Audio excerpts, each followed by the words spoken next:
religious liberty, the Constitution, public policy, foreign policy, military policy, tensions in the Middle East, abortion, homosexuality, pornography, sexual ethics, media, technology, history, and America's godly heritage. We talk about anything that affects your faith, your family, or your freedom. So don't go anywhere, because Point of View starts right now.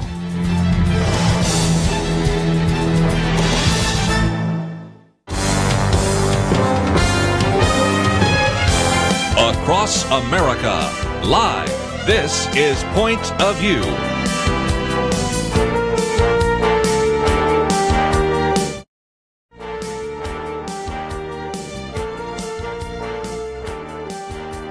And now, your guest host for Point of View.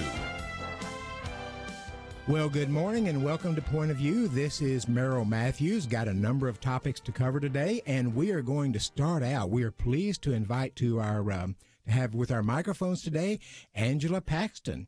Angela is the wife of Texas Attorney General Ken Paxton. She has announced here recently that she's going to be running for the Texas State Senate. So, Angela, thank you for joining us. Well, thanks for having me here, Dr. Matthews. I'm glad to be here. Now, you're a native Texan, right? I am. Do you know how far back you go? Well, that's an interesting question. I was born in New Braunfels in 1963 on Valentine's Day.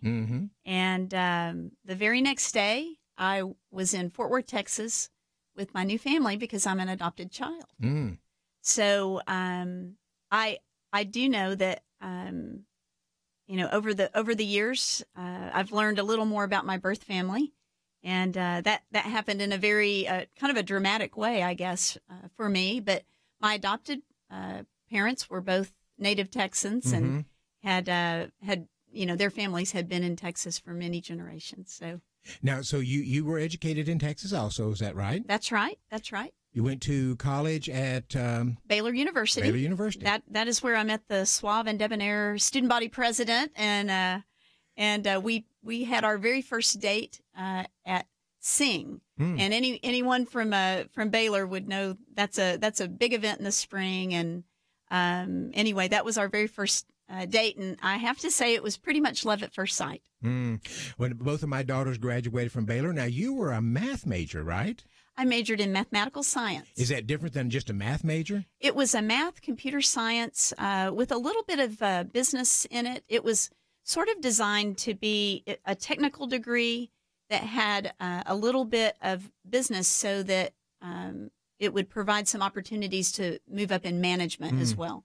Well, I started out college as a math major myself. Did you? I got to fourth semester calculus in college, and the fourth semester, my first semester calculus A, next semester B, third semester C, fourth semester, I was struggling to get a D.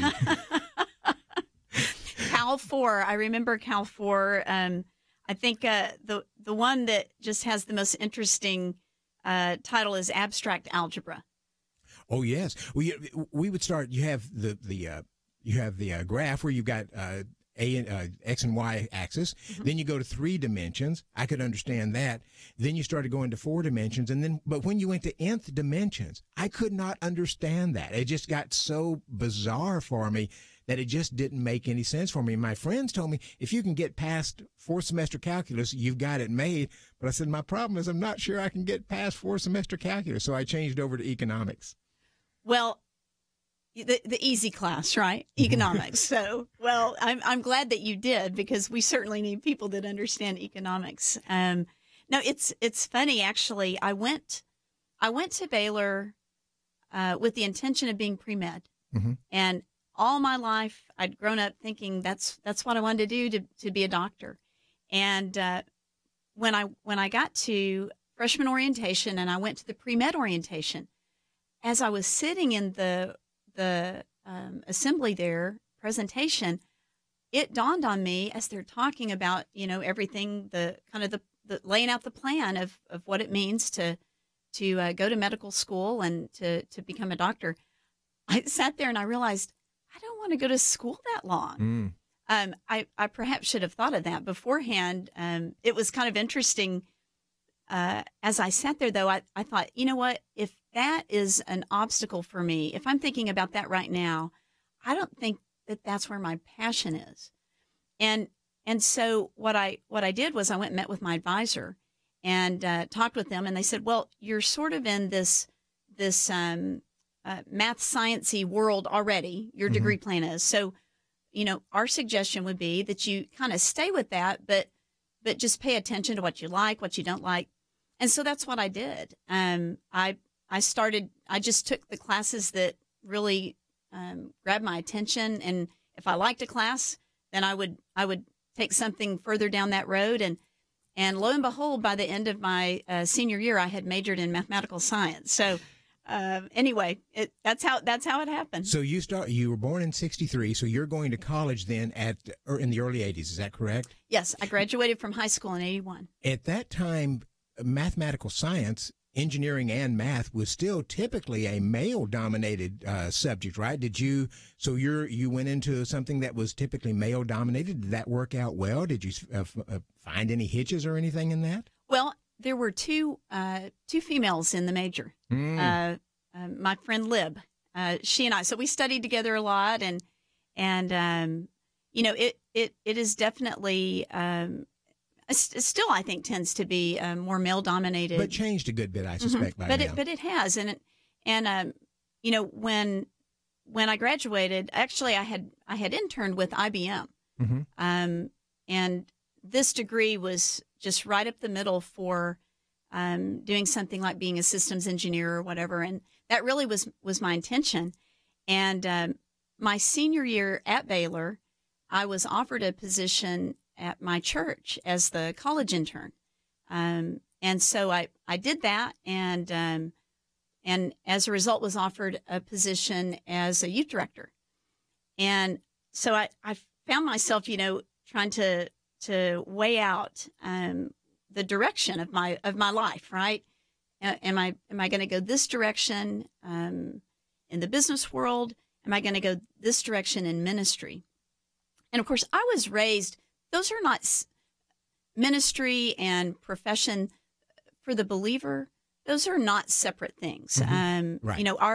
Our vocation is also ministry, and so that wasn't really the issue for me, but I was just in a place where I was trying to assess, where is God calling me to use my gifts and my skills and my experience. And so, as we kind of walked through all of that, I was still moving forward on becoming systems engineer. And I did mention I'd met my husband sort of in that same period of time. And as we started talking about our hopes and our dreams and our plans, and we knew that God's plan for us was a together plan pretty early on. And, what we married right after Baylor. Actually, we got married in 86. We graduated in 85. And then in 86, we were married on the only open weekend of Baylor football season. So our friends would come, and then it kind of took a different direction, I guess. And you eventually decided to go into teaching, I think, didn't you? That's right. When Ken and I moved to Houston after we married, that was what I really realized that's where my heart was in mentoring students, helping them find their calling as well. Well, when we come back, we want to be able to talk a little bit about that education experience for you and how that has shaped you and what you have to say about the education field, because education is one of the big challenges in the States these days. Absolutely. We'll be back in just a minute.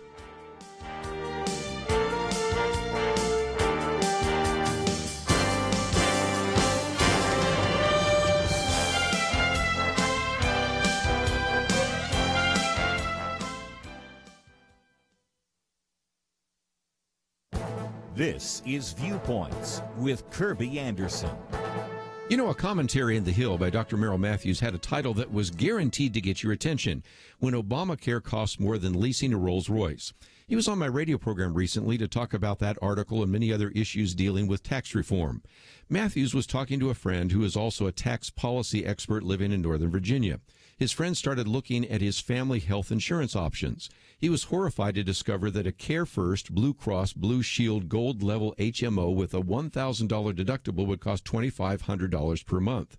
Now, most people would rather choose a PPO, a preferred provider organization. These allow patients to have more flexibility, but are more expensive. His friend found that a Blue Cross Silver Level Family PPO plan with a $3,500 deductible would cost $2,700 per month. The Gold PPO with a $1,000 deductible would cost $3,000 a month. That got Merrill Matthews thinking, what would it cost to lease an ultra-high-end car? A Bentley would cost $2,200 per month. Aston Martin, $2,300 a month. A Rolls-Royce Dawn is $2,700 a month. In other words, his friend could lease a Rolls-Royce for less than a gold-level Blue Cross PPO policy for his family. Now, you might suppose that at that price, you could choose which doctors and which clinics you could use. Dr. Merrill Matthews reminds us that the world-famous Houston-based MD Anderson Cancer Center accepts several insurance plans, but there is one type of insurance it will not accept: Obamacare. I have one question. Wasn't the original bill that gave us Obamacare called the Affordable Care Act? I'm Kirby Anderson, and that's my point of view. Affirm Films and Sony Pictures Animation present The Star, the first Christmas through a whole new set of eyes. The Star, now playing rated PG, thestarmovie.com.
You're listening to Point of View, your listener-supported source for truth.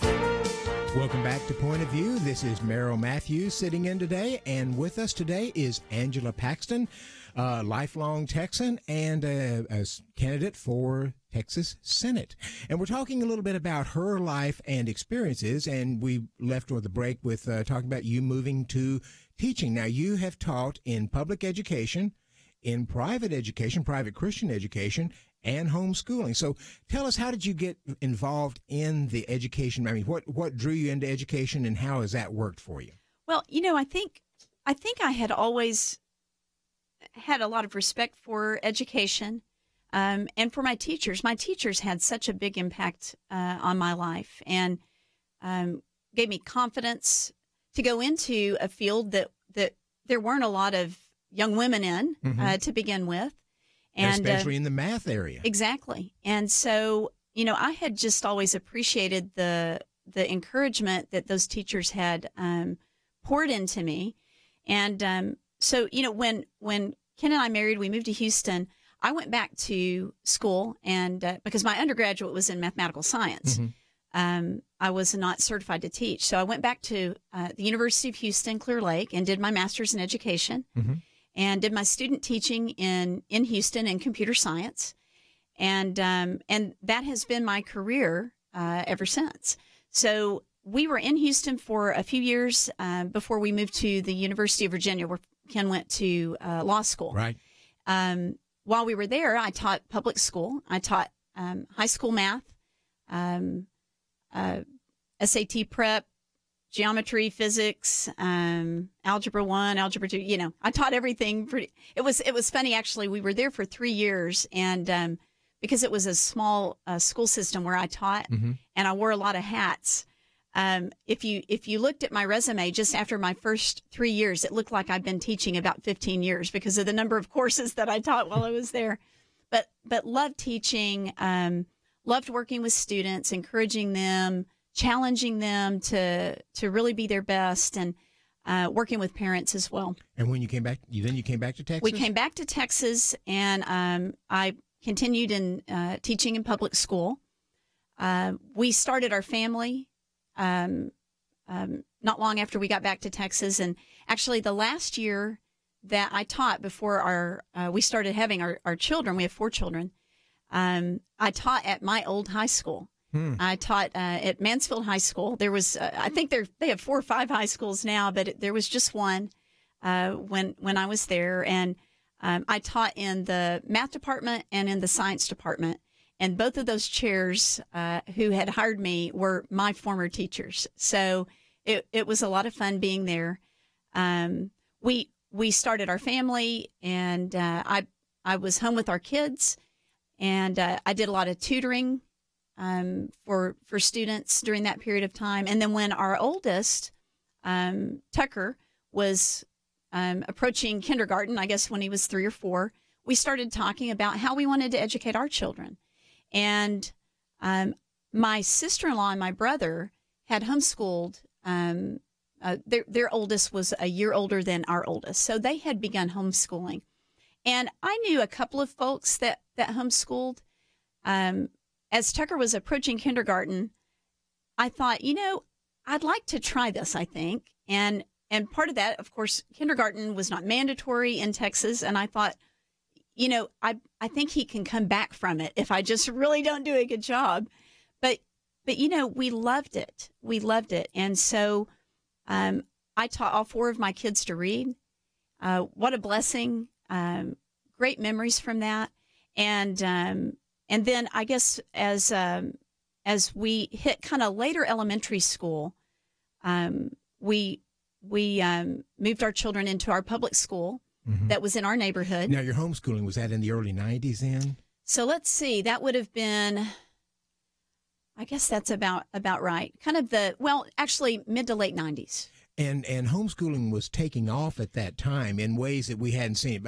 Back when my daughters were young, there were people who homeschooled, but it was a small segment, and they were always perceived as a little bit out there, on the fringe, right? On the fringe a little bit. But it's become a mainstream movement now. Well, absolutely it has. And when I was growing up, I'd never heard of such a thing. I suppose there may have been folks that did that, but I mean, even the idea of private school was something very foreign, I think, when I was a kid.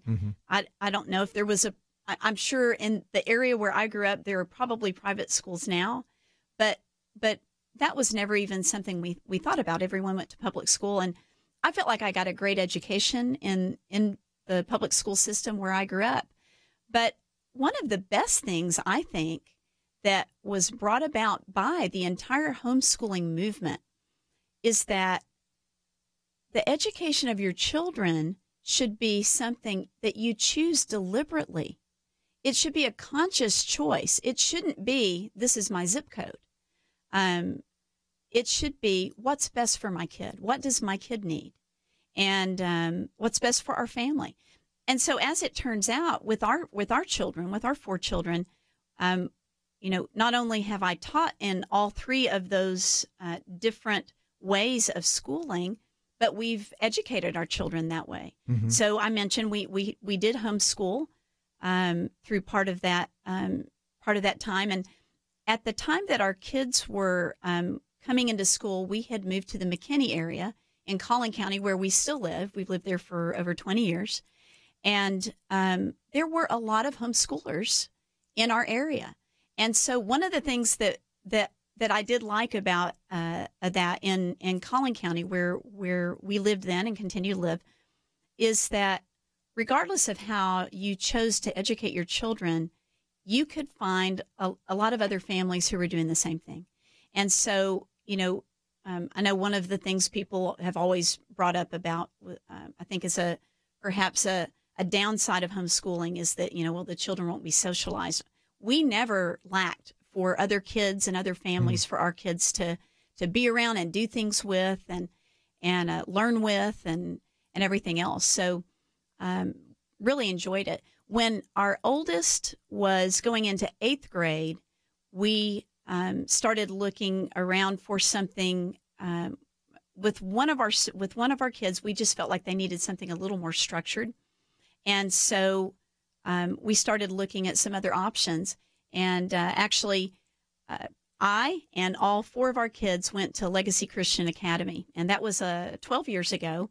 Our oldest was in 8th grade, our son, and then we have 3 daughters that were in 6th, 4th, and 2nd grade. Mm-hmm. And so I taught high school math there for the first 5 years. I moved into a guidance counselor role 7 years ago, and was a great experience for our children. It was a great experience for me professionally and as a mom, being involved in my kids' lives that way as well, and knowing all their friends. I've been amazed at how the homeschooling element has expanded. So now we've got friends. Most of our friends, I think, have done homeschooling. Mm-hmm. But 2 of them had one family had 2 boys. They were growing up. They had a whole debating system for the homeschoolers, and they came over to talk to me about various kinds of policy issues because they were having to address certain things in the debate system. So they came over to get some briefing. We spent some afternoons together, and these were extremely bright young men, and they're both now at Texas A&M.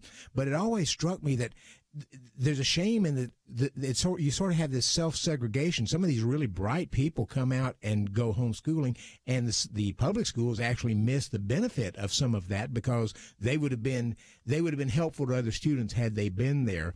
But it's part of the system we have. The many of the public schools, I wouldn't say all of them, but many of them just seem to be not very good these days, and especially in the inner city, people are trying to escape those. Well, and I think that brings up the whole topic of school choice, which is something that is talked about quite a bit and was addressed in the legislature. Many other states have opened the door to those opportunities, and again, I think it does matter. And again, I think I said this earlier, but one of the things that I believe homeschooling really brought to the surface for all families is don't just do something by default. Don't just do something by default. Do what's best for your child. But there are families who are constrained with their opportunities because of the expense of for example, private school. I know that was a big driver in me going back to teach because that helped us be able to afford doing that with our kids. Mm-hmm. And we wanted the opportunity to have our kids in a Christian education environment. That was important to us. You also mentioned you were adopted. Yes. And so when we come back, that's a passion of yours, as I understand now. So when we come back, I want to be able to touch on that and see what your thoughts are on adoption. We'll be back in just a minute.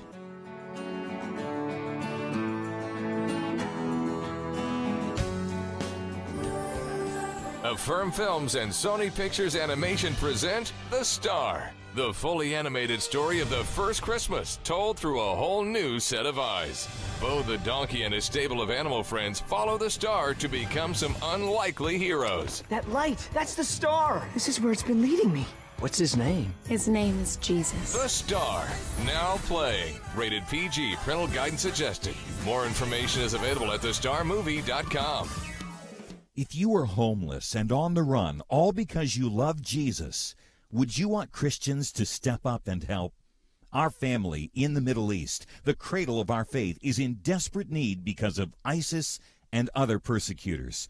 Point of View urges you to support the Cradle Fund today to help these precious believers. Please give at pointofview.net/Cradle Fund or call 1-800-347-5151. Pointofview.net/Cradle Fund and 800-347-5151.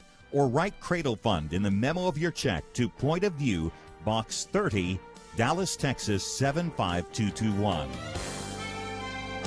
Point of View will continue after this.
You are listening to Point of View.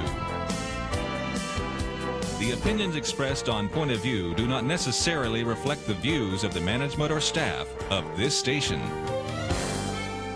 And now, here again, your guest host for Point of View. And we're back. This is Merrill Matthews on Point of View. Thank you for joining us today. We're talking with Angela Paxton, the wife of Attorney General Ken Paxton. If you want more information about Angela, that is up on our website at pointofview.net, pointofview.net, and you'll be able to find more about her. And you'll find one of the things we're going to talk about next, which is you were adopted, Angela. Tell us a little bit about that. You apparently had a good adoption experience. What are some of the challenges that we have these days? Well, I had a beautiful adoption experience. I was adopted as a baby, Mm-hmm.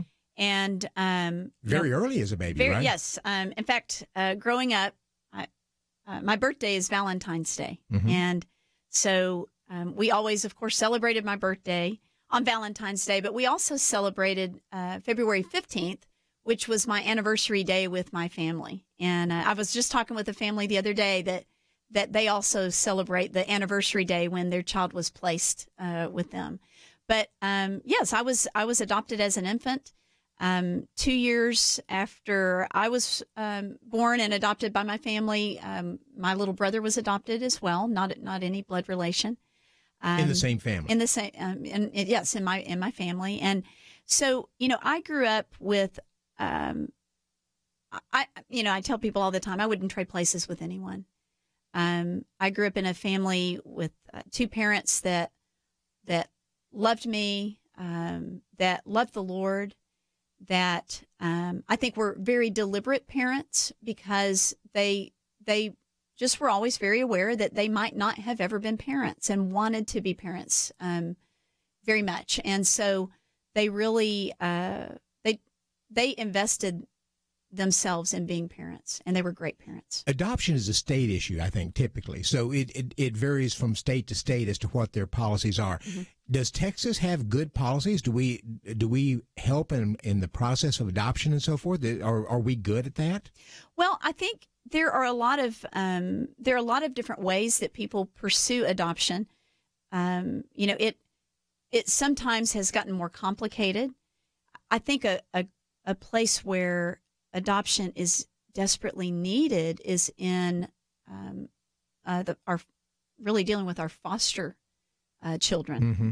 And this past weekend in Collin County, we had Adoption Day, and it's a day I think it's celebrated across the country, but different states, different counties observe it in different ways. In Collin County, this past Saturday, there was just an emphasis on adoption proceedings at the courthouse. So I think there were 29 different children being adopted into 17 different families, and it's very supported and very encouraged. And there are as many stories of adoption as there are children.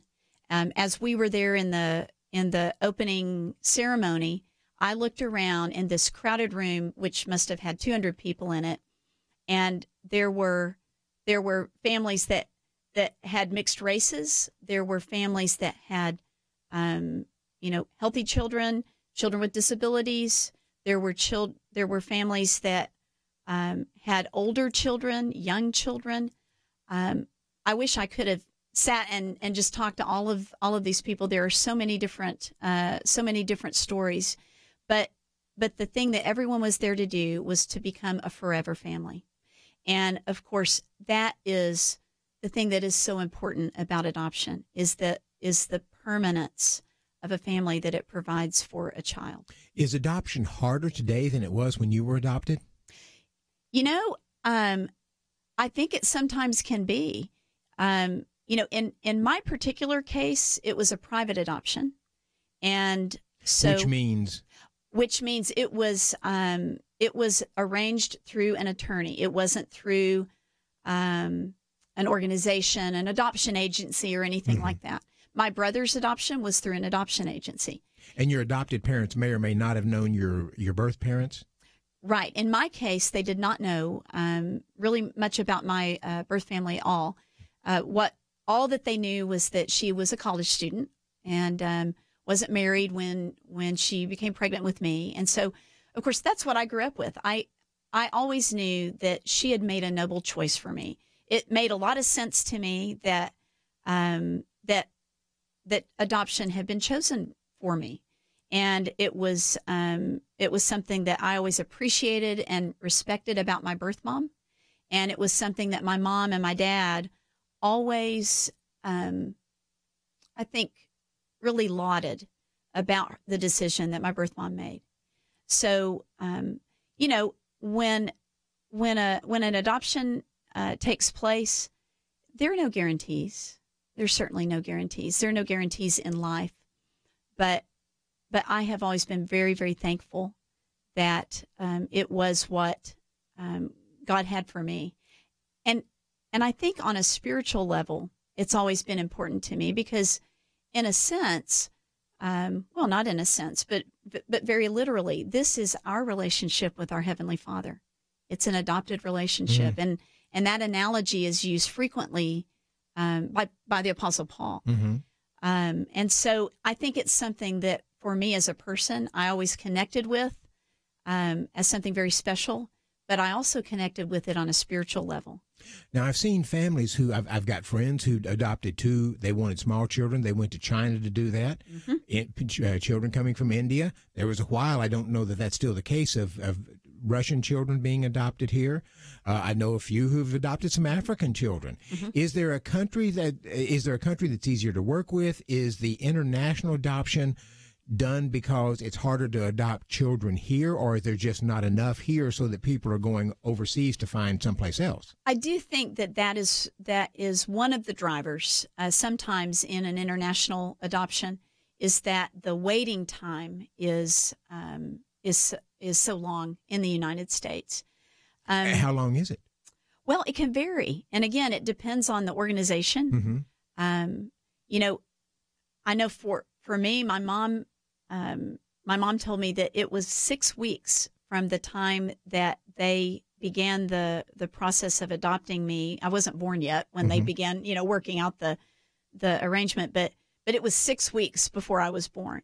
My brother, that my mom got a phone call from the adoption agency that they had applied with, and they said, "We have a little boy who is at the hospital."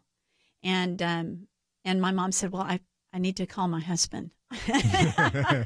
so she did, and my dad said, "Well, tell him that we'll come get him." And so they did. So, you know, in our cases, they were both very, very quick, but I know that in many cases they can go on for, you know, over a year. And you know, but they're also there's a lot more creativity, I think, around adoption now, and the way that the way the process can work. And in my case, of course, it was a sealed adoption, and there was no contact with the birth mother. But it's very common now for families, for a birth mother actually to select the family herself, as she reads, you know, bios about them, and as she's making a decision to place her child with a new family. We've talked here on Point of View some about the tax reform bill. There was there was an adoption credit in there that I believe the House was going to leave out, and I believe they put it back in, if I'm not mistaken.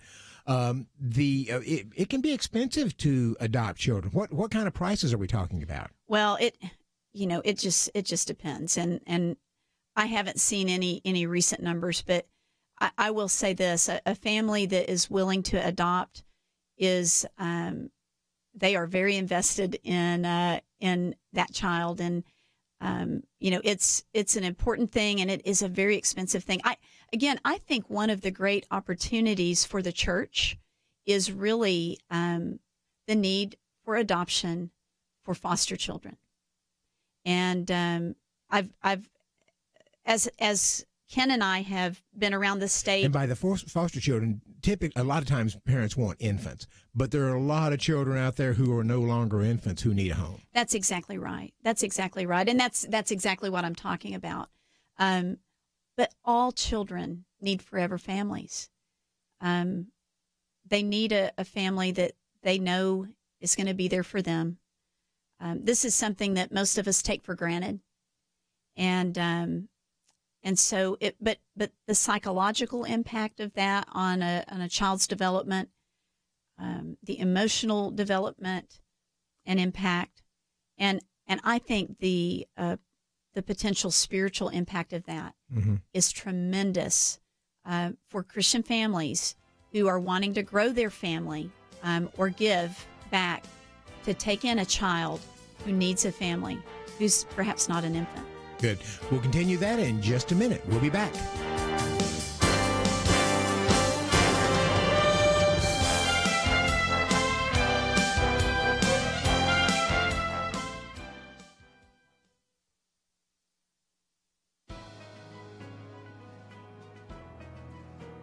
Welcome to the First Liberty Briefing. I'm Jeremy Dice. In Vermont, the United Church of Cabot needed repairs. Specifically, this historic church asked the voters to consider repairing the steeple stairwell along with other minor repairs. The community uses the building for a variety of meetings and events. The taxpayers were even asked whether public funds, about $10,000, should be used to pay for these repairs. When the voters agreed to the project, someone raised an objection. A Vermont district court enjoined the repairs, concluding that the state's constitution categorically prohibits the public funding of houses of worship. But the Vermont Supreme Court disagreed. In sending the case back to the lower court, it said that the plaintiffs will have to demonstrate that painting the church building and assessing its sills is more like funding devotional training for future clergy. Well, that's a difficult task. If we've learned anything from the U.S. Supreme Court's decision in Trinity Lutheran, it is that our country's dedication to separating church and state means neutrality towards religion rather than hostility. If Vermont expends taxpayer dollars on other historic buildings, it is anything but neutral to refuse funding for an historic church building. The logic that claims that anything religious must be purged from public participation simply because it is religious is simply wrong. It goes against decades of precedent and destroys our country's rich heritage of diversity. To learn how First Liberty is protecting religious liberty for all Americans, visit firstliberty.org. Hi, I'm Kelly Shackelford, President and Chief Counsel of First Liberty Institute. I hope you enjoyed this episode of First Liberty Briefing. You can learn more amazing stories about how everyday Americans are standing up and saving religious freedom. Just visit firstliberty.org. You'll be inspired, educated, and informed. Visit firstliberty.org right now.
Now, back to Point of View, your listener-supported source for truth. And you're back. This is Merrill Matthews on Point of View. We're talking with Angela Paxton, wife of Attorney General Ken Paxton. If you want to know more about Angela, you can go to our website, pointofview.net, and we have a bio there and some background on you, Angela. And we've been talking about adoption, but adoption, one of Point of View's thing, and evangelicals in general, we've been fighting this abortion issue now for decades. Adoption provides a real alternative to abortion. What do we need to do to expand that issue so that more women consider adoption rather than abortion? Well, I guess the first thing that I want to say about abortion is that we are winning. We are winning in the culture war on abortion. millennials are much more pro-life than they are pro-choice, and this is a tremendous win, I think, in the culture debate. And it's interesting. I think part of what has driven that is science. We started off talking about math and science, right?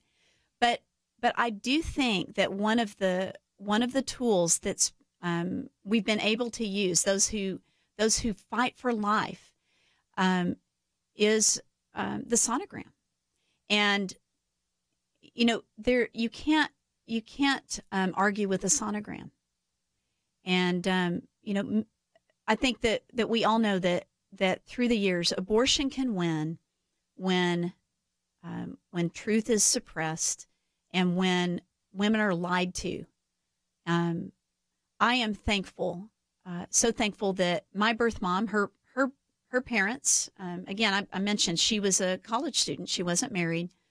And their family made a decision that, the baby would be born and the baby would be adopted so that the baby could have two parents. And, I later found out, because I met my birth mom actually right before my 40th birthday. And that's another story for another time. But one of the things that I learned was that at that time, my birth mom didn't know whether she'd had a boy or girl. They kind of swept me right out of the room after the birth, in their intention that it would be easier for her to kind of move on and pick up again and start her life over again. When I had my first child, Tucker, and I was holding him in my arms, and anyone who has had that experience of having a child, and you remember the birth of your first child and what a miraculous experience it is. But I remember looking at him and thinking, this is my first blood kin that I've ever seen or touched. But I also remember thinking, what love my birth mom showed in allowing me to be adopted. And, I think one of the things that we look at in the landscape today is a lot more birth mothers actually keep their children. And I think, that's another area that I think we have to pay attention to in among those of us who believe in life. It's not just the baby being born. That's important. But it is helping that baby to have a healthy life. What does that look like? Helping the birth mom make choices that help her to move forward and have good options. If she chooses to keep the baby, to help her be connected with support, because many times the birth mothers are single women, and so they're at risk for a lot of things. They're at risk for poverty. They've got childcare issues that in maybe a two-parent family they might not have quite the same. So there are a lot of things around the life issue that that go far beyond just the abortion debate itself. And I think it matters that people who want to support life are willing to be part of that as well. You are running for a Senate seat. Van Taylor, I think, is stepping down to run for Congress. That's right. So what are some of the issues that are driving you to what prompted you to make that decision? Because you've never held elective office before, have you? I have not. I've been in a front row seat, I guess you could say. You've been a productive person in society. I have. Yes, I've been investing my time in teaching students. I've also, for the last, 15, 16 years, been very involved in campaigns, particularly helping my husband run for office. He was in the Texas House for 5 terms and in the Senate for 1 before he ran for Attorney General. And so it's kind of funny. One of the things that Ken and I have always told people who have asked us our advice about their interest in running for office. Hey, I'm interested in running for office. What should I do? And we always say, go work on a campaign. So I didn't realize that I was training myself in that way for 15 years. But the weekend that we took our youngest to college this past August, I started getting phone calls encouraging me to please consider running for this Texas Senate seat in that will represent Collin County and a little bit of Dallas County as well. So is education sort of a key issue for you? Is it healthcare? What is it? What would you like to see changed if you get elected? Well, I think the driving force for me is I believe deeply in conservative values. I believe they work. I believe they work in the fiscal realm and they work in the social realm.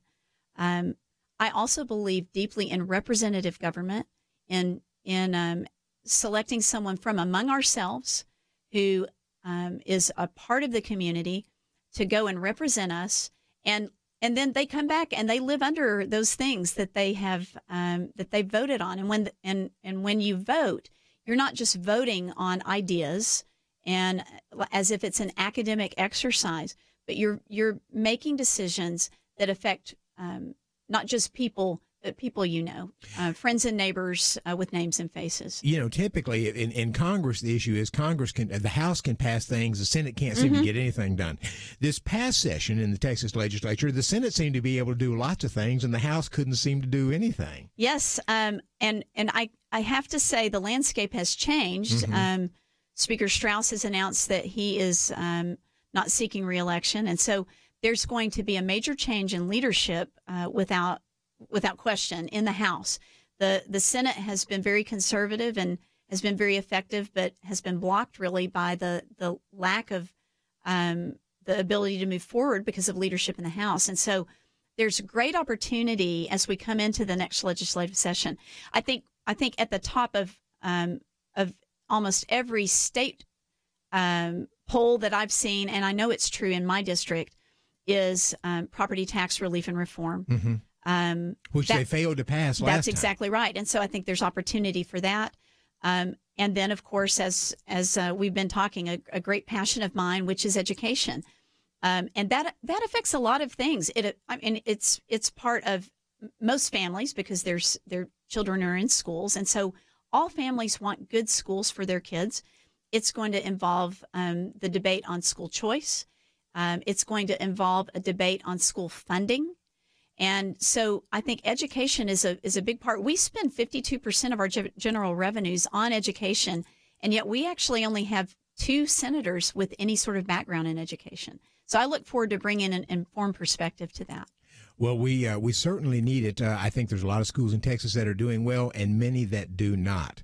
So that will be a major plus if we can get someone focusing on education and the tax issue. And, of course, when we come back, we'll be discussing tax because tax is a big issue in Washington right now. Thank you, Angela Paxton. Enjoyed having you here with us. Thank you. It was great to be here.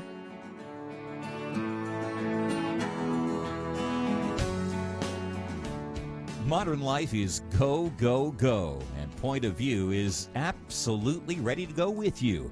I dare say that most of us have access to either a smartphone or a tablet, maybe even a computer that is app-based. There's a new way to keep up with Kirby and the team, the free Point of View radio app. With quick links to listen to the program live, to keep up and share Kirby's meaty and insightful viewpoints, commentaries, read articles on issues we're talking about that impact you and your family. Did you know you can also watch the show? Yes, radio with cameras. You can access that through the app as well. There's a link to our action alerts, how to find us on the radio across the nation, ways to contact us, and so much more. Visit your app store, iTunes or Google Play. Search for the Point of View radio app.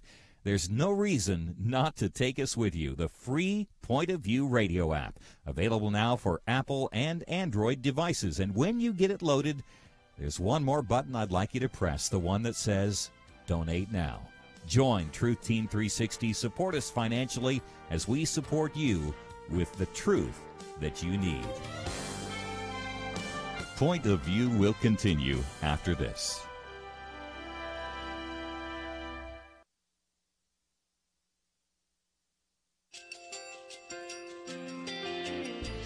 I just want to thank you so much for all the wonderful programming you have.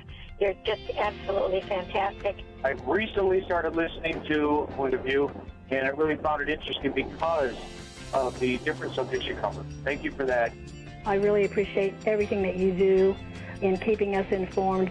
Thank you, Kirby, for everything that you have been doing. I appreciate all the work that you're doing, advocating for the Word of God. Thank you so much.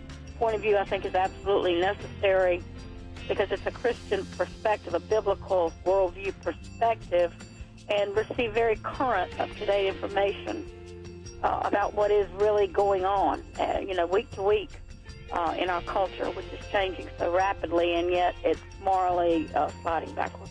Yeah, I'm just, first of all, I thank you guys. Y'all's program is wonderful, and enjoy it every day. I learn so much every time I listen to it.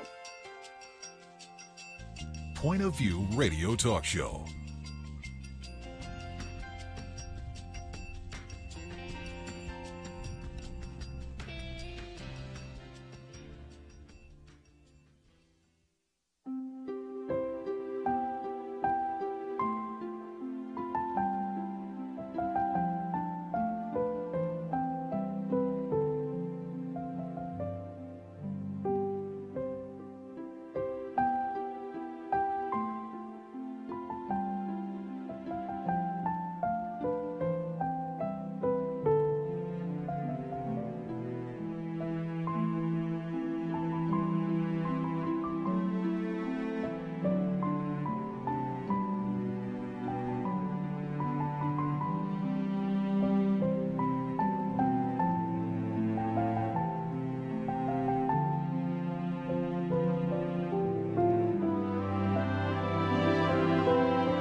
Hi, this is Kirby Anderson. You know, each day we take on the tough issues and provide a biblical perspective to them. The topics we cover are wide-ranging: apologetics, theology, prophecy, creation and evolution, intelligent design, marriage, family, child-rearing, the millennial generation, trends in society, politics, economics, business, religious liberty, the Constitution, public policy, foreign policy, military policy, tensions in the Middle East, abortion, homosexuality, pornography, sexual ethics, media, technology, history, and America's godly heritage.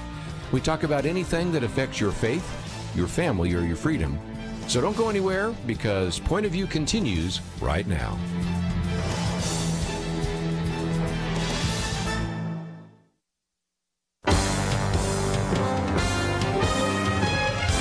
Across America, live. This is Point of View.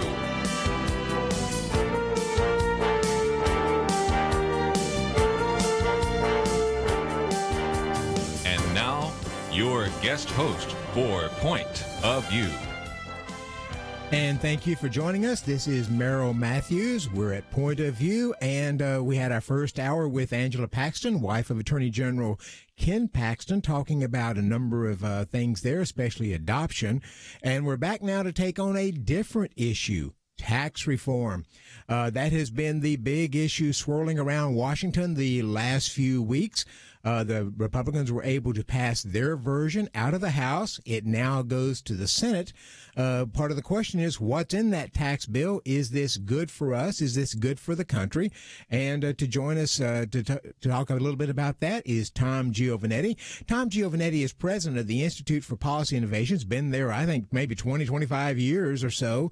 And he runs the organization. It has been around for 30 years, going back to 1987. Tom, are you with us? I'm here, Dr. Matthews. How are you? I'm doing well. Thank you for joining us. Well, you and I have been talking a little bit about tax reform. I work at the Institute for Policy Innovation. That's my real job. And we've been working on this tax reform issue. My sense, Tom, is there's a lot of people out there who do not like what they see in the tax reform bill, both because they don't think it goes far enough from a conservative standpoint, and then on the liberal side, they think it goes too far. They want to keep complaining that this is a big tax break for the rich and so forth. So start out, can you give us a little sense of what is in the tax bill that the Republicans passed through the House? Sure. No, I think having some broad perspective is important. It's literally been since the 1986 tax reform under the Reagan administration since we did a major tax reform. So it's been that long. And, you know, tax policy affects everyone. It's not like a piece of legislation that only affects one industry or one area of policy. Everyone has a stake in tax reform. So you're never going to put together a tax reform package that makes everybody 100% delighted. So, you know, within that context, understanding that if you can get people about 80% happy with it, that's a win. This is a very good tax reform. I mean, people in Washington who have been lobbying for tax reform and trying to sell tax reform for decades are very happy about this and feel like this is sort of a once-in-a-lifetime opportunity to get this done and really get the U.S. economy growing again. There have been several economic models that have modeled the impact of this tax reform, and they're all suggesting that if this tax reform takes place, it will raise U.S. economic growth somewhere between 2 and 3% above where it is right now. So what that means is if the economy's, you know, right now growing at like 1.8%, and then tax reform adds another 2% to that, now you've got an economy that's growing at 3.8%. And that's dramatic. I mean, the economy's not grown at 3.8% for over 15 years. We never got 1/4 of 3% growth during the 8 years of Barack Obama. So tax reform has the potential to really get the economy going again, to get people back on track for better jobs, for pay increases, bringing jobs back to the U.S., literally having foreign companies looking for ways to incorporate in the U.S. rather than U.S. companies looking for ways to move overseas and escape a bad tax code. So overall, I think there's every reason for people to be very optimistic about this effort. Now, you mentioned corporations overseas. There's two sides to tax reform. There's the individual side where you and I pay income taxes and we sometimes get tax breaks and so forth. And then there is the corporate side, and those two are very different. Discuss a little bit the difference between the corporate and the individual side in this tax bill.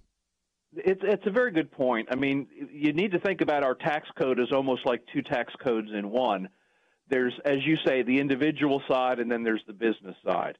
And if you go back and look at the Reagan tax cuts in the 80s, those tax cuts mostly focused on the individual side rather than the business side. Business taxes only changed a little bit in the Reagan tax cuts.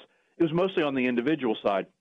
And the reason for that is that the individual side was the side that was the most messed up back then. People tend to forget right now that when Ronald Reagan came into office, the highest tax rate, the highest marginal tax rate was 70%. That means that high-income earners were paying a 70% tax rate on some of their income. I mean, that seems astonishing in retrospect. And just to clarify, that was actually down because prior to John F. Kennedy, and then finally I think Lyndon Johnson did it, the highest individual tax rate was in the 90% range, wasn't it? That's right. That's exactly right. Under Eisenhower, we had a 90% highest marginal tax rate. And, you know, if you work a little overtime or if you work hard and try to sell a few more things, and the government's going to take 90% of your income, it kind of takes away some of your incentive to actually put in that extra work. And that's one of the arguments of tax reform, is that high rates discourage work and risk-taking, and low rates encourage work and risk-taking. So that's one of the reasons why we want to cut taxes. It's one of the reasons why we believe that the economy grows when you do that. But going back to your division between individual taxes and business taxes, so the Reagan tax cuts mostly focused on individual taxes. Now, what's happened since the Reagan tax cuts is almost every other country on the globe has been cutting their business taxes, and the United States has not. So if you fast forward to the present day, it's our business tax code that is out of whack right now. It's our business tax code where we are the most dysfunctional. And so the current tax reform bills in the House and Senate, they mostly focus on the business side. Now, there are changes on the individual side, and I don't want to downplay those, but the biggest impact is on the business side, and it's reducing the corporate rate down to 20%. It's changing some of the rules for immediate investment and things like that we're looking to really get the economy growing again. There's a sense in the current tax reform effort where on the individual side, they're mostly focusing on simplification. I mean, there are definitely tax cuts on the individual side, but the most sweeping changes happen on the business side. And it's the fact that it focuses on the business side, it seems like, that has gotten the opponents really energized in calling this a tax break for the rich, tax cuts for the rich, really only helping the rich people and so forth, because it is focused on the corporate side. Is that right? That's right. I mean, there's a story in the Washington Post today that talks about how, you know, quote unquote, big business is the winner from the Republicans' tax reform. And that's an attempt to sort of, you know, that's a sort of a slur against the tax reform effort, that it's helping, you know, big, bad, big business. Well, I think what people need to remember is that business doesn't really pay taxes. There's a sense in which businesses are simply entities on paper, and the people who actually pay the taxes of a business are the people who buy that business's products, whether they be goods or services. They're the people who work for that business, and the shareholders who own shares of that business in their IRAs and 401ks. So all of a business's taxes are passed through to people. So when you cut taxes on business, you are cutting taxes on people, and that's a good thing. Hold that thought, and we'll be back in just a minute to continue on tax reform.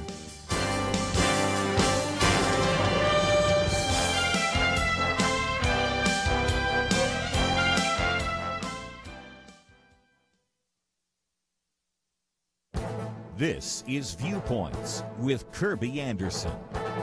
You know, a commentary in The Hill by Dr. Merrill Matthews had a title that was guaranteed to get your attention: When Obamacare Costs More Than Leasing a Rolls-Royce. He was on my radio program recently to talk about that article and many other issues dealing with tax reform.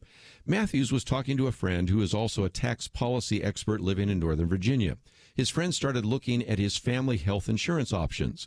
He was horrified to discover that a Care First Blue Cross Blue Shield Gold Level HMO with a $1,000 deductible would cost $2,500 per month.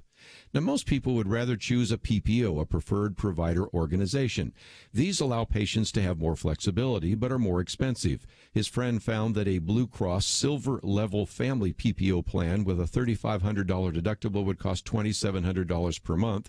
The Gold PPO with a $1,000 deductible would cost $3,000 a month. That got Merrill Matthews thinking, what would it cost to lease an ultra-high-end car? A Bentley would cost $2,200 per month. Aston Martin, $2,300 a month. A Rolls-Royce Dawn is $2,700 a month. In other words, his friend could lease a Rolls-Royce for less than a gold-level Blue Cross PPO policy for his family. Now, you might suppose that at that price, you could choose which doctors and which clinics you could use. Dr. Merrill Matthews reminds us that the world-famous Houston-based MD Anderson Cancer Center accepts several insurance plans, but there is one type of insurance it will not accept: Obamacare. I have one question. Wasn't the original bill that gave us Obamacare called the Affordable Care Act? I'm Kirby Anderson, and that's my point of view.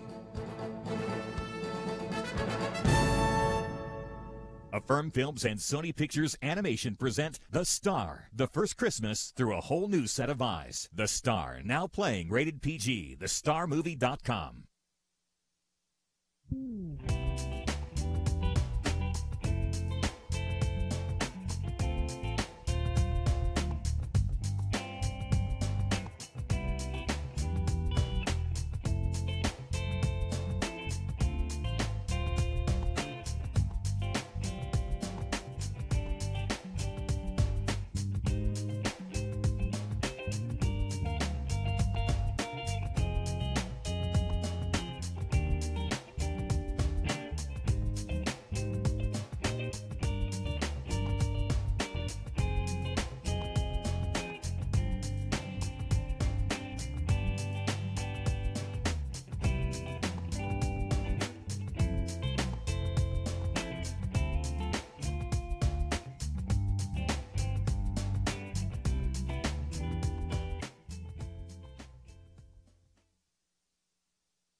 You're listening to Point of View, your listener-supported source for truth. And we're back. Thank you for joining us. This is Merrill Matthews, and today on Point of View. If you want to know more about Point of View, go to pointofview.net, pointofview.net. I have with me right now Tom Giovanetti, president of the Institute for Policy Innovation, IPI.org. If you want to find out more about IPI, it is a 501c3 nonprofit think tank, been around for 30 years. You can go to IPI.org, or we'll have a link on it at pointofview.net. Tom and I are talking about the tax reform legislation that has been considered. If you're interested in talking, have a question, you can call us at 1-800-351-1212, 1-800-351-1212. Now, Tom, when we left, we were talking about the difference between the corporate and the individual side, and the critics are claiming this is a huge tax break for wealthy people. But if you're on the corporate side, we haven't cut those taxes. Those taxes are higher than just about every other country. But I listened to the people talking about this, and they seem to say, well, we now think that the Reagan tax breaks were good because they were for individuals, even though the real tax breaks there were for higher income people for the most part. Give us a little comparison on the corporate side. What are we paying now, and where would the House Republican bill take us? Yeah, it's a really good point, and I think we were sort of rushing this just before the end of the break.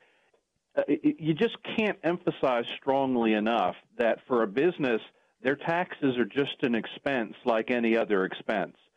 So, if you hear me say something like businesses don't pay taxes, people pay taxes, and the taxes are all passed through, if you don't believe that, then you should ask yourself, who pays for the toner that's used in the laser printers of a business. So, like, take a company like General Motors. Say, who pays the cost of the laser toner and the paper that they use in GM's offices? Well, the answer is obvious. That expense, like any other expense, is passed on to the customers in the price of the car that they buy. It's possible that some of that expense is passed on to the workers as far as raises they don't get, pay increases they don't get. And it's possible that some of that expense is passed along to shareholders who have GM stock in their IRAs and 401ks. So a tax is just an expense like anything else to a business. So when you work for or buy the products of a business, you pay all of that business's expenses, whether it's taxes or any other expenses. And I think people have to understand that to understand why cutting business taxes is a good idea. And I think this is actually one of the remarkable things that President Trump accomplished in his campaign is he was clearly reaching out to blue-collar, working-class folks who have historically sort of been overlooked by the Republican Party, and he managed to persuade them that cutting corporate taxes was a good idea and that it would benefit them. That's been something we've had a really hard time explaining to people and persuading people of over the years, and Trump actually pulled that off. And, of course, as I'm arguing, Trump is right about that. Now, that if we make businesses if we make them more competitive, that's going to be good for workers. It's going to bring jobs back here. The current rate for corporate income tax is 35% when you add on state taxes, because a lot of states put on a state corporate income tax. It gets you up to around 39 or 40%, at least in some states. The Republicans want to reduce that down to 20%. Donald Trump had proposed 15%, and my understanding is he was trying to hold out strongly for that, but decided to go with the 20%. Does the 20% give us enough? Is that enough of a break? A 15 percentage point discount? Will that make us competitive? Absolutely. If you look at a chart of global tax rates of all the countries that we compete with, right now we are the outlier. Right now we have the highest rate of any of the countries that we compete with. And as you say, when you add in the average state tax rate, you get up around 40% on corporate taxes in this country. Many of the countries that we compete with are in the 20s. Some are below that. Ireland is 12%, for instance. And so we are really a severe outlier right now, and it's no wonder that we are losing jobs overseas. It's no wonder U.S. companies are looking to incorporate overseas and things like that. With a 20% rate right now, we are not even in the middle of the pack. Right now, we would move then towards, say, the lower one-third of all of the competitors. So it's a leapfrog from being the highest rate on businesses to being among the one-third of countries with the lowest rate. So it's a huge move, and it's very exciting. Now, and that's why economists are so excited about the potential for this to really jumpstart the economy. Now, President Trump has talked about the money, U.S. corporate money sitting overseas. He pushes it around $3 trillion. I think most people see it in sort of the $2.5, maybe $3 trillion range that's sitting in banks overseas that belong to U.S. companies, but they don't want to bring that money back. That's tied up with the corporate tax rate, isn't it? It is. And so folks will understand, U.S. companies, because of our high tax rate, U.S. companies do not have an incentive to bring their overseas profits back home. And so they tend to leave them in the countries in which those profits were earned. If you could bring all of that capital back to this country, it would be a huge windfall of capital that could be used by business to do any number of good and productive things. Of course, anything they do with that money is more productive than leaving it overseas. So what the tax reform does is it repatriates that money. It gives that money a lower preferential tax rate to encourage it to come home. And in fact, it places that tax rate on that money whether it comes home or not. So the likelihood is that most or all of those funds will come back to this country. So that will be it will be, first of all, a one-time windfall of economic capital that is repatriated back to these shores.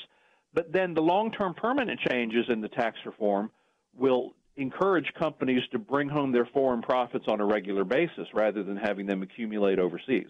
Now, critics of the tax bill seem to be complaining that, well, the companies may bring that money back, but if they do, they might use it for something other than hiring people. But the companies try to look for ways to where they get the most value for that money when they expense it. It's not necessarily hiring people that actually is the best use of that money, but it doesn't mean the money's being put to poor use. Is that right?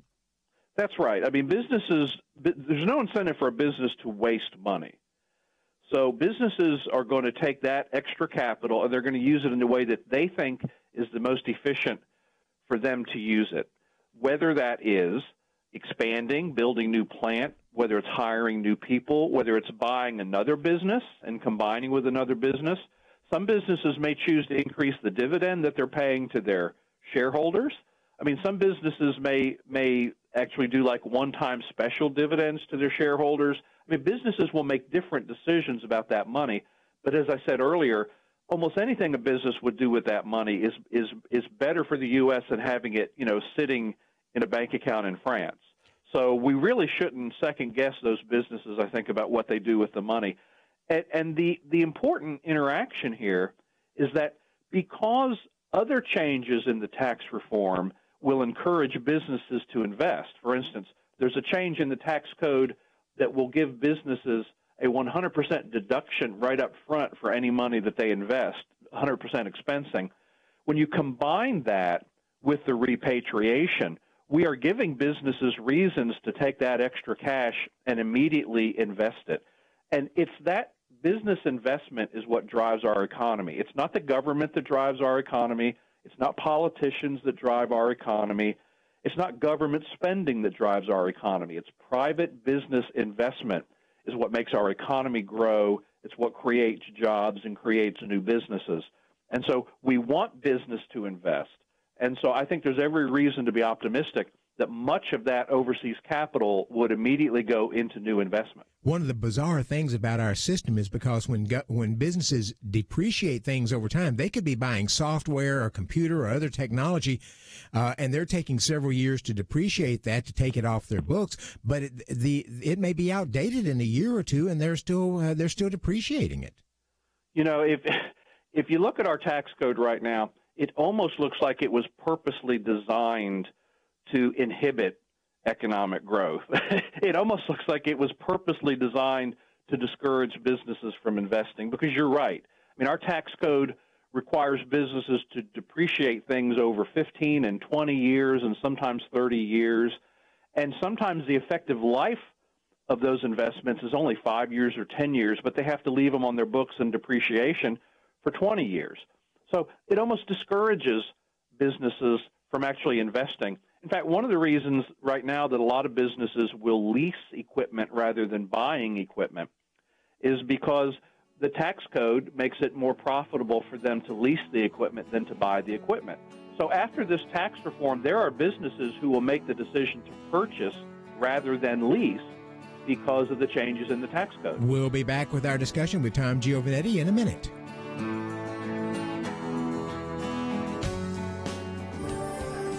Affirm Films and Sony Pictures Animation present The Star, the fully animated story of the first Christmas told through a whole new set of eyes.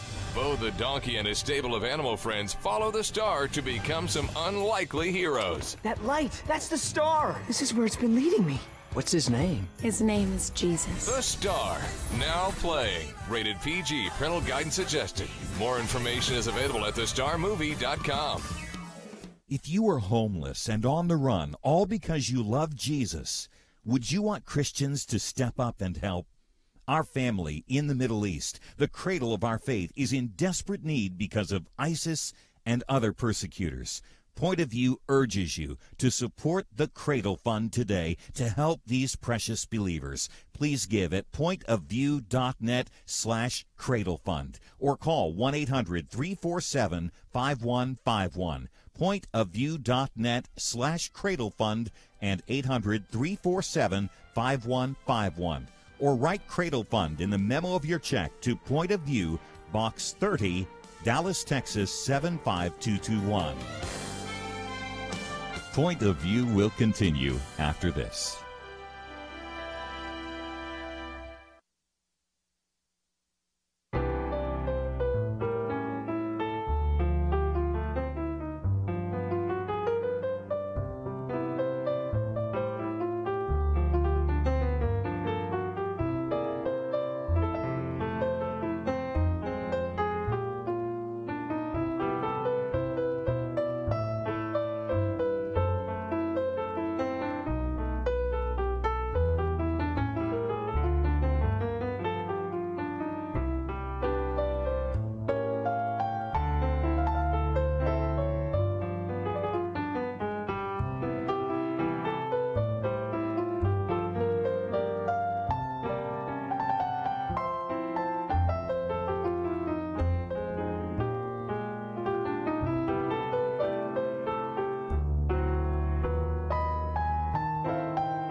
You are listening to Point of View. The opinions expressed on Point of View do not necessarily reflect the views of the management or staff of this station. And now, here again, your guest host for Point of View. And I'm Merrill Matthews on Point of View. Thank you for joining us this morning. A quick shout out to KBDT 1160 AM in Dallas. If you would like to talk to Tom Giovanetti, president of the Institute for Policy Innovation, about tax reform, the number is 800-351-1212, 800-351-1212. Tom, the House passed its legislation. The Senate is going to be taking this up. Do you see differences in the Senate bill? There are definitely differences in the Senate bill. There are no differences that you look at them and say, holy cow, they're going in two totally different directions. This is never going to work. They're all differences that you look at them and you say these are the sort of things that can easily be hashed out in a conference committee. As an example, the House bill originally intended to eliminate the state and local tax deduction for state and local income taxes, sales taxes, and property taxes. As a compromise, the House bill ended up retaining the deduction for property taxes and only eliminating the deduction for state income taxes and sales taxes. Right now, the Senate bill appears that it will retain the deduction for state, local income taxes and sales taxes and that sort of a thing. So that's a pretty significant difference that will have to be worked out at some point in conference. There's a few other changes. Actually, you probably have been tracking this particular item more closely than I have. The House bill included eliminating the individual mandate for Obamacare, and I'm not sure that the Senate bill does. So that would also be a significant difference. I heard a senator this morning on the radio talking about how that was sort of a deal breaker for her if that was included. So there are certainly some differences between the two bills, but they're close enough that I think there's reason to be optimistic about them being able to work them out and putting a bill on President Trump's desk. Whether that happens before the end of the year or not, I'm not sure, but it certainly looks like they're close. They're certainly in the same neighborhood. There were a number of senators who did, as you say, want to eliminate the individual mandate. Of course, they're not, because this is going through a process called reconciliation, sort of an arcane Senate process. They can't just eliminate regulation. So what they had to do was zero out the penalties, which essentially becomes the same thing. No one would be penalized for not having health insurance that Washington thought you ought to have. But so there is that change. But interestingly, we were talking about the corporate versus the individual side, and what I find interesting about this is it seems like on the corporate side, the corporate tax rate cut, the Senate and House versions seem to be almost identical, where the real differences seem to be coming in. And as you say, they're not huge differences, but seems to be on the individual side. Yeah, that's true. In fact, we had a lot of concern in the last couple of weeks before the House bill was released that the House would sort of, instead of immediately cutting the corporate rate down to 20%, would try to phase it in like a few percentage points a year. And because that, frankly, is what a lot of other countries have done when they have reduced their rate. When the UK reduced their corporate rate, they phased it in. They reduced it a couple of points every year. And so if the House bill had done that, for instance, that would have taken some of the growth kick out. So we were really pleased to see that they did not phase it in, that we immediately dropped down to a 20% rate. And the Senate has the same thing. You would have thought that the Senate would have been even more inclined to try to split the difference there or phase it in or something. But the Senate bill, as marked up, takes us immediately to 20%. And that reminds me of a comment I wanted to make a bit earlier when you were talking about President Trump wanting 15%. I mean, one of the things that President Trump has sort of taught us in the whole political negotiation realm is start off by asking for something, pretty extreme. And that way, when you end up having to compromise, you still end up where you wanted to be. When Trump during the campaign said 15%, even people like me rolled their eyes and said, oh, well, that's ridiculous. At that point, we would have been happy to get the corporate rate down to 25% or even 28%. But Trump started off with this sort of extreme, outlandish proposal for 15%, and now all of a sudden, look where we are. We're at 20%. We're at a rate lower than we would have even dreamed about 2 years ago. Well, you had mentioned that the Senate was considering postponing the corporate tax rate, I think, for at least a year. And that concerns me from a political standpoint. It ought to concern Republicans as well, because isn't it a fair thing to say that it is going to take a year or two? Once you pass this, it takes a year or maybe two for the real full impact of the economic boost to kick in. And if Donald Trump were to wait till next year, or if this passes earlier this year, starts into effect next year, but if you had to wait a year or two before those corporate tax rate and the immediate expensing that we talked talked about a minute ago kicked in, it might well be 2020, the next election year, before these start kicking in, and then you might have Democrats winning the White House and then benefiting from that economic boost that comes from those tax breaks that the Democrats generally opposed. Yeah, timing makes a big difference because, having already had a pretty significant failure as far as keeping their promise to eliminate Obamacare, Republicans have a real problem. They need a win. First of all, they just need a win politically, but they also need that economic growth to kick in pretty quickly. And so it all depends on the timing and it all depends on the details. You could conceivably make a tax cut retroactive, although that tends to only cost the government revenue and not cause any additional economic growth when you make it retroactive.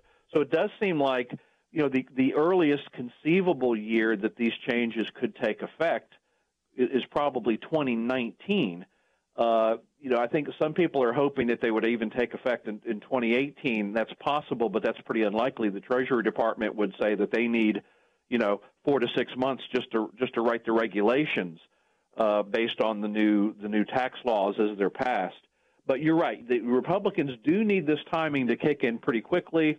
Otherwise, they end up getting hammered at the midterm elections, and you end up with, as you say, possibly a Democrat-controlled Congress, and then the economy starts doing well, and they say, well, the economy started doing well when we took control of Congress. So timing does make a big difference in these things. Now, not all tax cuts are created equally. Some tax cuts actually boost economic growth. Some are very nice if you're getting them, but don't necessarily encourage or boost economic growth. So in your opinion, it's the corporate side, the corporate tax breaks that are actually going to do the economic boost. But on the individual side, they're toying around with various things. But I don't see those as actually having much of an impact. What do you think? No, you're exactly right. As an individual, if I get a tax cut out of the individual tax cuts, I'll be happy to take it. There are some on the individual side who will not get tax cuts. In fact, a lot of people will probably see things stay mostly the same. There's probably a few people in some specialized situations that may actually find their taxes going up, although it's going to be, I think, a very small number of people who do that. But mostly what's going on the individual side is simplification and then some middle-class tax cuts that are basically being done for political purposes. And I don't mean to demean those. Any tax cut is a good tax cut. Anytime you transfer money from the government to the private sector, that's a good thing. But those individual tax cuts are being mostly done for political reasons and for reasons of simplification. That's not where the economic kick is going to come from. The economic kick is going to come from the corporate rate cut, from the repatriation, and from giving businesses incentives to immediately invest rather than leasing or depreciating. One of the things I've really been disappointed in lately is a few people have been saying you won't be able to do your income tax on a postcard. I wanted a postcard income tax. Do you think it's going to be too complicated to be able to do that? Yeah, you're not going to get a postcard, but you are going to get, a big postcard. Can we make a big postcard? Well, yeah. Okay, so if we have to start defining like 6 inches by 9 inches or something like that. My guess is that what's going to happen is that the 1040EZ form, which is the form that a lot of people have already been using if they don't take itemized deductions. My guess is that the 1040EZ form is going to get shorter and easier, and that it may actually end up being a one-page form. And that's good. I mean, simplification is good. Even people who are going to continue to take itemized deductions, most of those itemized deductions are going away. So there's only going to be a handful of itemized deductions that are left. So I think we're going to see significant simplification in the tax code, but it's not going to be on a postcard. It may be a one page 8.5 by 11, but it's not going to be a postcard. If you want to know more about the Institute for Policy Innovation, you can go to their website at ipi.org, or we'll have a link to it at pointofview.net. 800-351-1212 if you want to call in for our last segment with Tom Giovanetti and talking tax reform.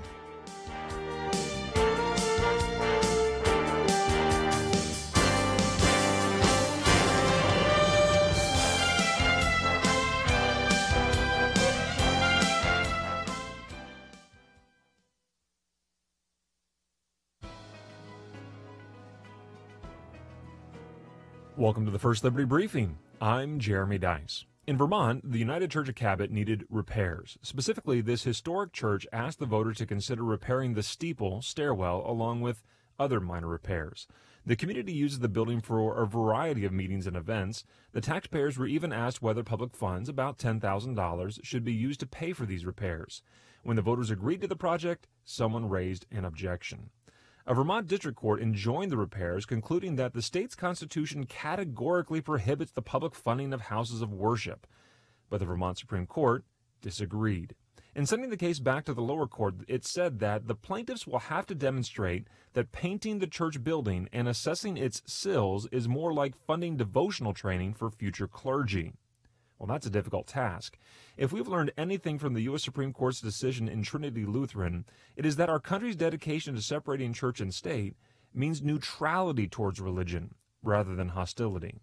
If Vermont expends taxpayer dollars on other historic buildings, it is anything but neutral to refuse funding for an historic church building. The logic that claims that anything religious must be purged from public participation simply because it is religious is simply wrong. It goes against decades of precedent and destroys our country's rich heritage of diversity. To learn how First Liberty is protecting religious liberty for all Americans, visit firstliberty.org. Hi, I'm Kelly Shackelford, President and Chief Counsel of First Liberty Institute. I hope you enjoyed this episode of First Liberty Briefing. You can learn more amazing stories about how everyday Americans are standing up and saving religious freedom. Just visit firstliberty.org. You'll be inspired, educated, and informed. Visit firstliberty.org right now.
Now, back to Point of View, your listener-supported source for truth.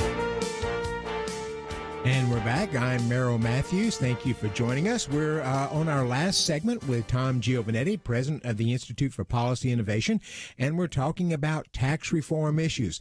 So, Tom, the House has passed its version. Now it goes to the Senate. Tell us what the process is. What are we going to be looking at? The Senate has got to go pass something. It's likely to be different, maybe conference. What do you see happening next? So the way most legislation works is you have bills passed in both houses. You have one passed in the House and one passed in the Senate. And then the two bodies nominate members to what's called a conference committee. And that conference committee gets together and literally negotiates. They literally horse trade, and they try to come up with one piece of legislation that can pass both the House and the Senate. To become law, a bill has to pass both the House and the Senate in identical form. It's got to be the exact same bill. So that's why these things seem to take just inexorably a long time to actually get done, because it's a complicated process. So a bill has now passed the House. The Senate has not yet passed its bill, but it's close to doing so. We expect that the Senate bill, there's a chance that it'll pass before Thanksgiving, but probably after. And then they will put together a conference committee, and they will be under huge pressure to try to get their work done as quickly as possible.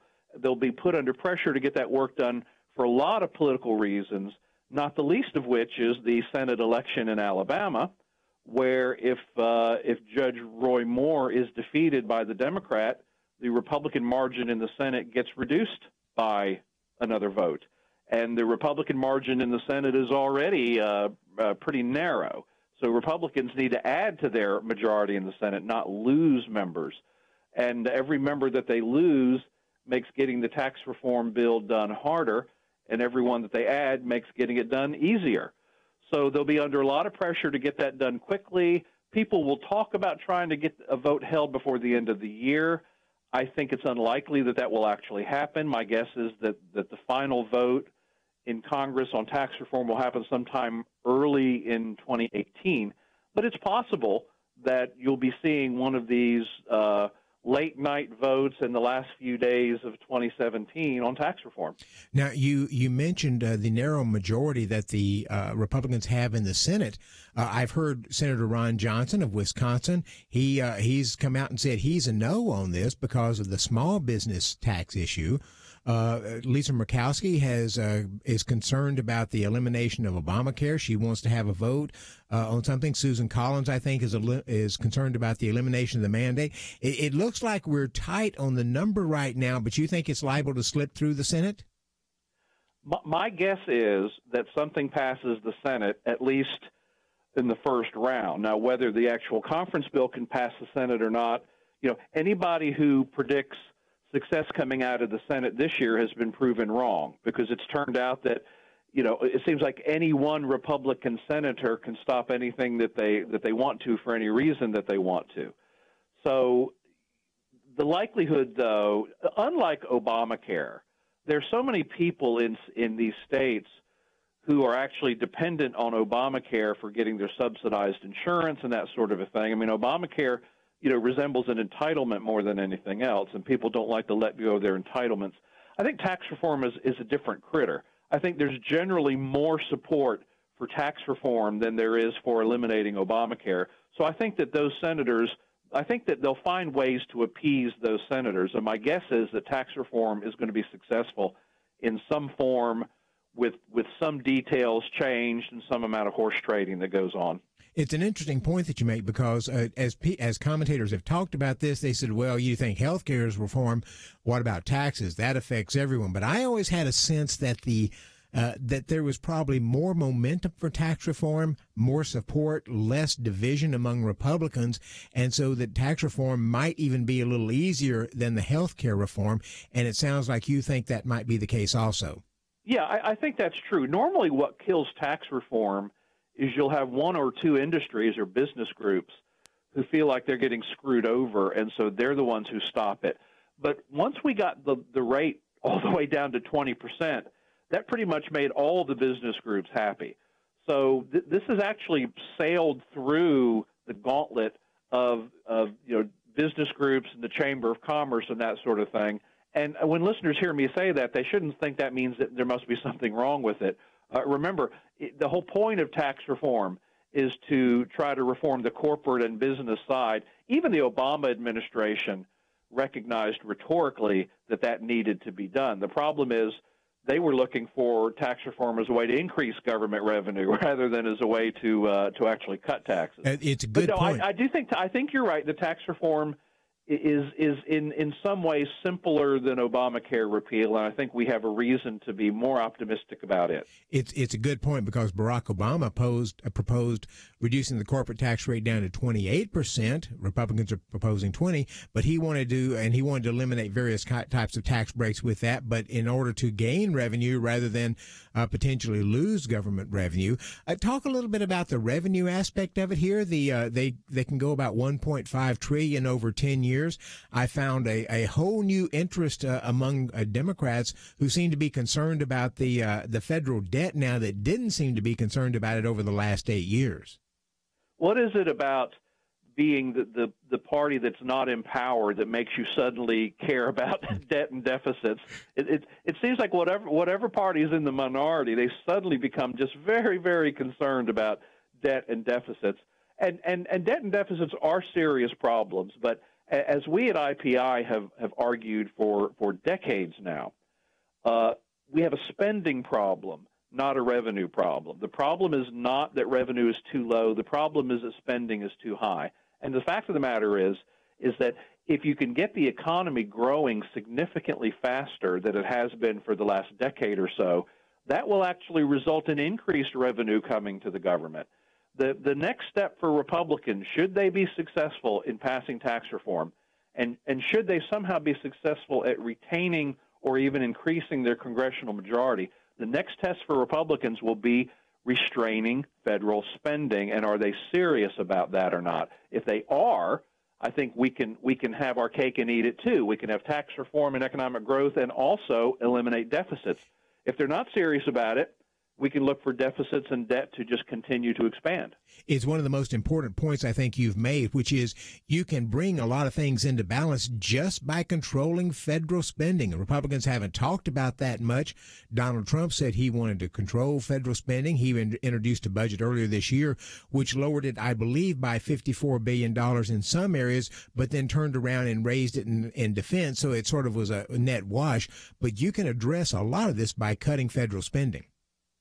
If almost any time anyone does this analysis, what they find is if you could somehow limit the growth of federal spending to some combination of the rate of inflation and population growth. So if you just put federal spending on autopilot and said that spending cannot grow any faster, essentially, than the economy grows, the federal budget will actually balance after a surprisingly short number of years, after like 5 or 6 years. It really doesn't take long. The problem that we historically have is we have an economy that's growing at 2% and federal spending that's growing at 8 and 9%. And that's a recipe for disaster, as we have seen over the last several decades. If all we do is have just a reasonable amount of spending discipline on the federal side, deficits will take care of themselves.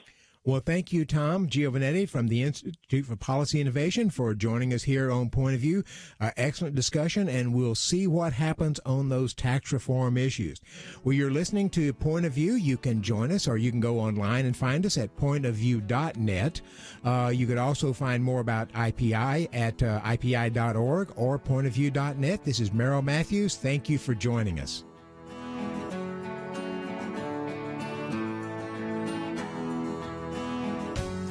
There are those who listen to Point of View while they're driving, and some can listen at home or at work. But here's the question: where do you go where you cannot listen to Point of View?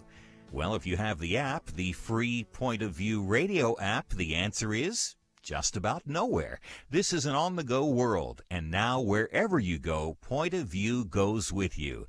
Visit the Apple or Google Play Store and download the free Point of View app. You can listen and watch the program live or play it again later.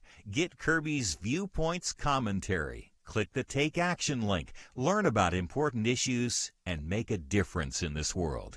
You can also read articles, find a local radio station, easily contact us with your comments or questions. Don't leave home or the office or anywhere else without Point of View. Again, visit the Apple or Google Play Store today and get the app, the free Point of View radio app. Oh, and one more thing, if you like it, click that little button that says Donate Now and join the team. Point of View and the Point of View app, with you on the go. Point of View is produced by Point of View Ministries.